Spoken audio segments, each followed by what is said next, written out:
Hello. Today we have renowned Dipali with us, who is working towards empowering women. Hello, Dipali ma'am. Could you please tell us something about yourself? Hi, Geetika. And yeah, I have been associated with the social organization called ActionAid.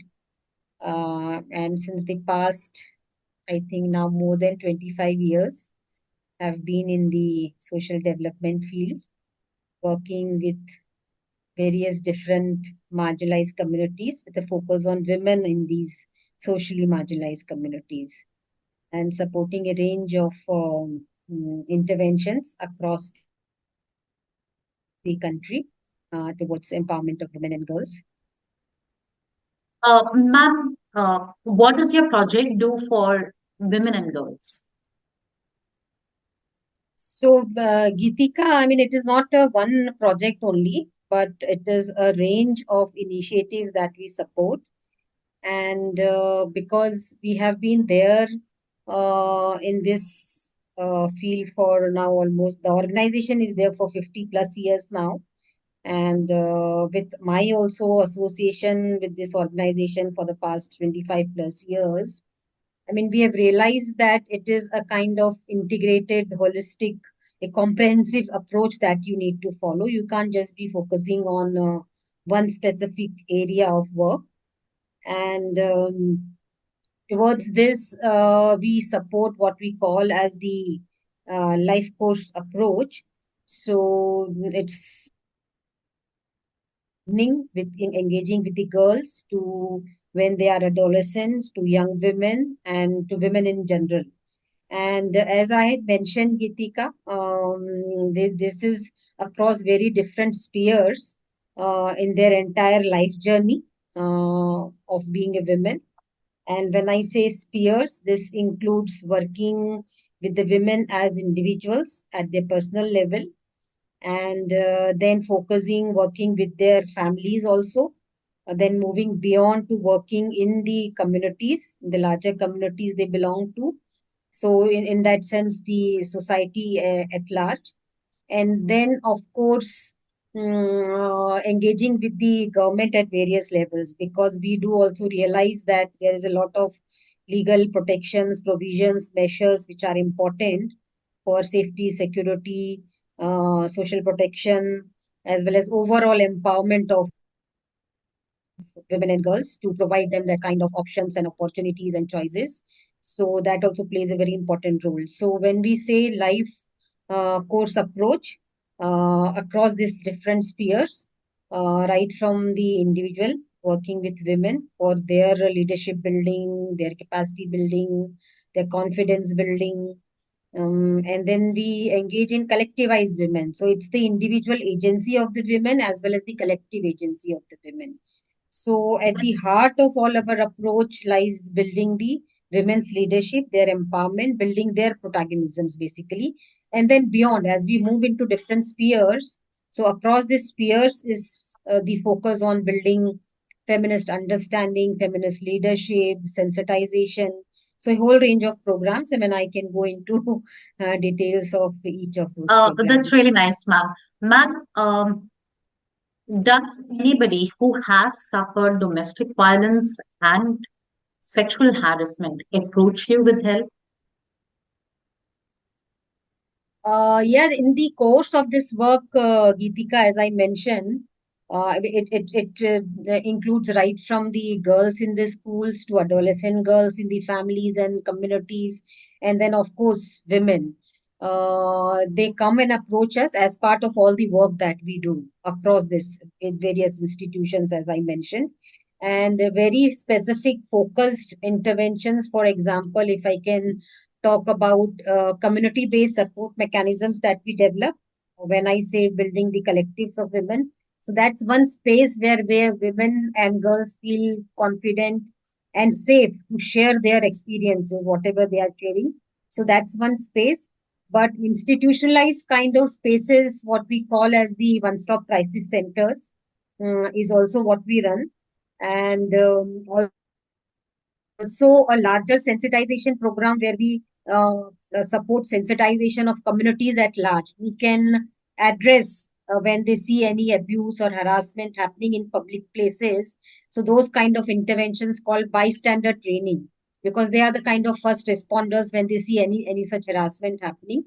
So yes, across all these spaces of our work, we have women who have been approaching us to help deal with their cases, whether it is an instance of domestic violence within the family or whether it is in their workspaces, because we work with a lot of women workers in various categories of women in different sectors. For example, domestic workers, or whether it is women in the agriculture, because rural areas where they are working lot as farm laborers, as agriculture laborers, or whether it is women in the fishing, so the fishing community. And again, this is something where the whole set of work is largely being done by women, except apart from just the catching fish, but cleaning, processing, selling in the traditional way.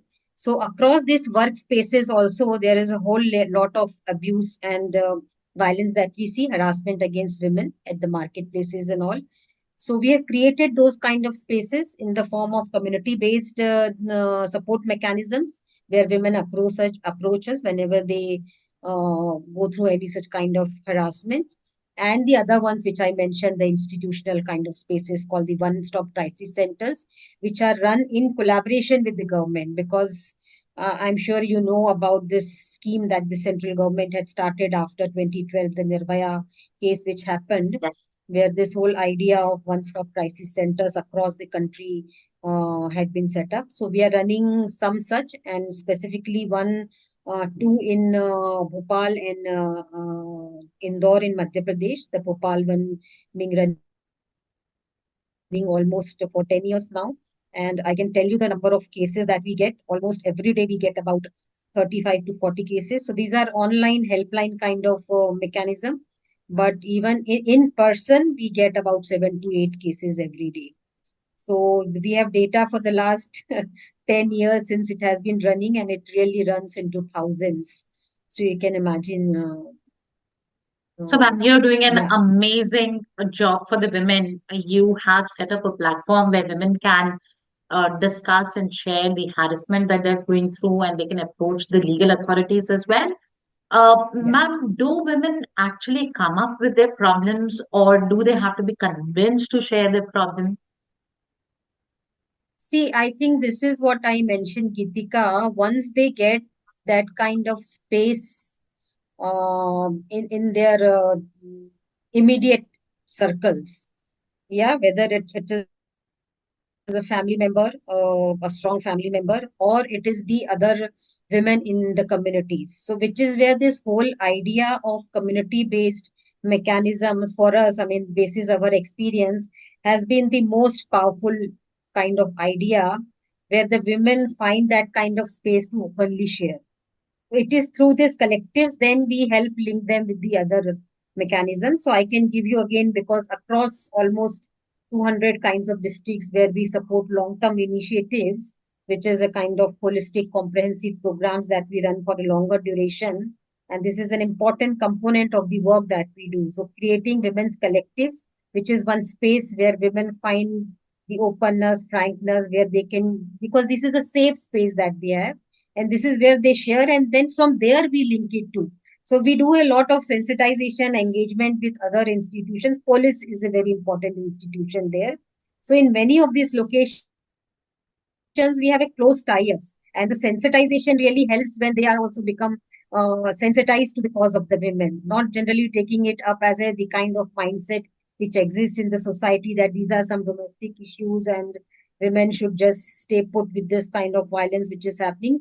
So that kind of transformation that we have seen in many of the projects where we are engaging with sensitization of police, and then immediate support is available to the women. So through the collectives, and then linking up with the, and of course through the one-stop center, this whole medical, the legal, the police, all psychosocial care is provided under one roof. So, but it comes through, so they don't approach us. I mean, in the centers, so many of the women come directly, but it is largely through this other context, the safe spaces that we have created, that they feel confident to approach us for redressal of their whatever issues they are facing. That's lovely, ma'am. So, ma'am, could you please share a certain success stories with us or certain types of problems that you catered to and you were really able to help them to a greater extent so that it So, sets an example for the others also who are suffering that they can approach you whenever the need be. yeah, so Geetika, because in the last so many years, there are many, I mean, in fact, thousands of cases. Because again, when I say life force approach, uh, it's not just the immediate succor or the relief that the women needs when they go through this kind of violence or harassment. So, to the extent that apart from the medical, the legal, or the psychosocial support, there is also a provision to provide them a short stay kind of shelter support. So, and then once they come out through this, then we take them through the journey of rebuilding their lives. So, there are thousands of women who we have supported in rehabilitating because many of these instances they leave their homes and they don't do not want to go back to those kind of abusive relationships. So, there are many such cases where we have helped women in terms of their rehabilitation. So, they go through a skill building vocational training programs, and then we link them with the various livelihoods. So again, there are almost thousands which we have linked to the various livelihood or employment and jobs in various places. But there are many very kind of horrible instances which come to mind where women have gone through very horrible experiences, whether in their family or the other one which I instantly remember is also one of girl in one of our projects who is a acid attack survivor. Fine. So she was in a family of parents were daily wage workers, and her father died due to illness at her very young age. And Mhm. when she was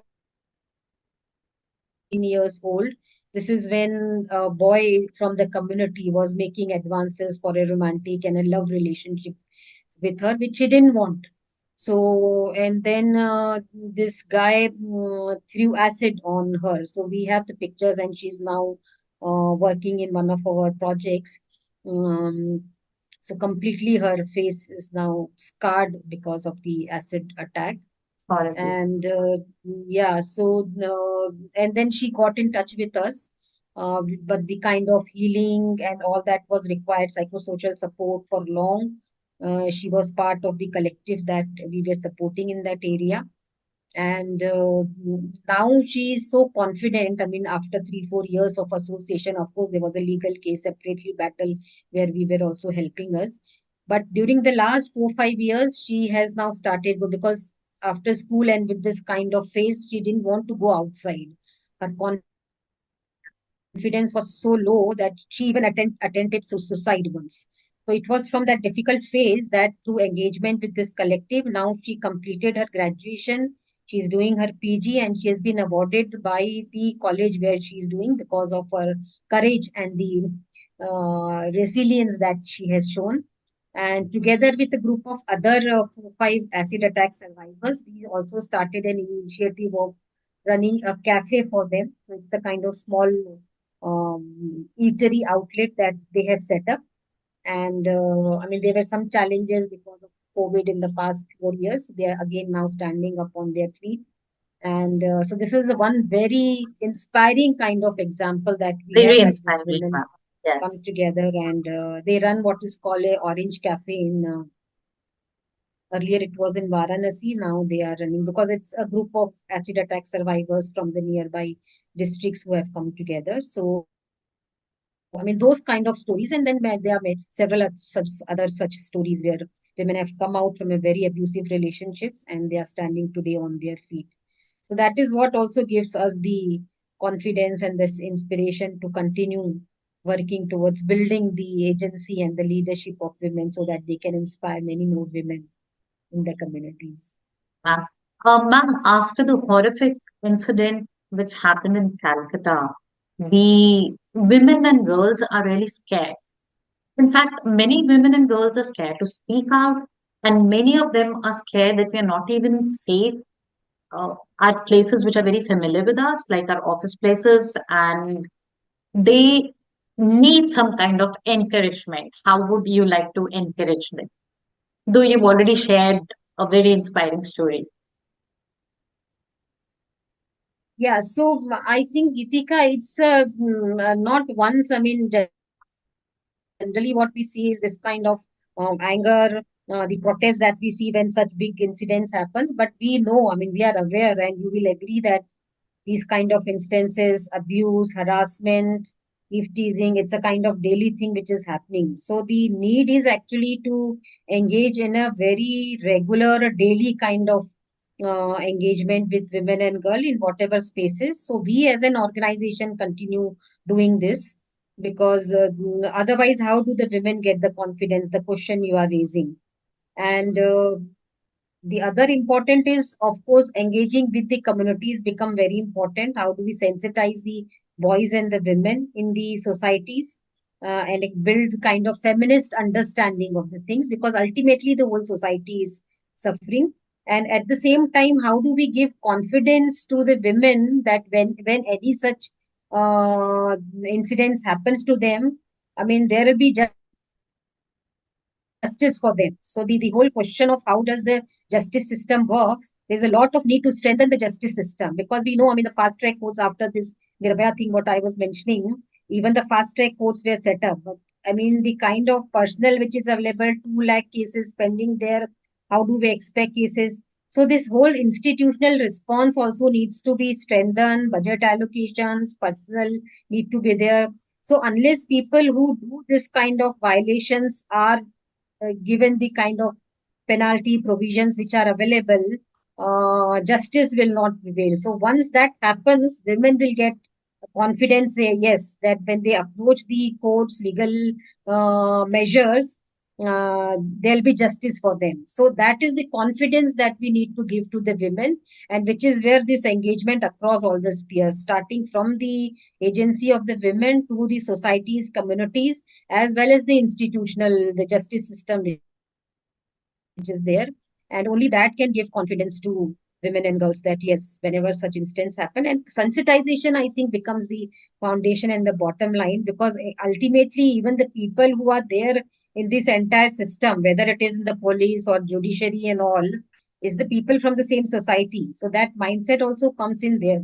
So sensitization, building in that kind of feminist understanding, feminist leadership amongst people who are there in these institutions, and justice ultimately should prevail, which is the only thing which can give confidence to the women. Thank you so much, ma'am. We really appreciate your valuable time. What you are doing is extremely inspiring for anybody, and anybody who's facing any kind of a problem can approach ma'am and ma'am's organization anytime the girl or the women wants to. I think this is lovely. Thank you so much, ma'am, for your valuable time. Thank you. Have a lovely Thank day, you, ma'am. Geetika.